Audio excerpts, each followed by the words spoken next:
السلام عليكم ورحمة الله وبركاته.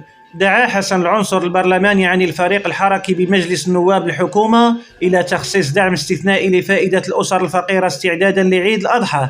وقال العنصر في السؤال الكتابي الموجه إلى رئيس الحكومة: لا شك أن عيد الأضحى لهذه السنة يأتي في ظروف استثنائية وصعبة على المواطنين وعلى قدرتهم الشرائية، لا سيما في ظل ارتفاع أسعار المواد الاستهلاكية الأساسية وتداعيات الجفاف وغيرها من العوامل، حيث أصبحت تكاليف المعيشة مرتفعة جدا لكافة شرائح المجتمع وبالأخص الفئات الهشة والفقيرة. وأضاف أنه للتخفيف من معاناة هؤلاء المواطنين فالحكومة مدعوة إلى سن إجراءات وتدابير بغية الحد من وطأة هذا الغلاء وارتفاع نسبة التضخم، خاصة في مثل هذه المناسبات ذات الطابع الديني والشعائري.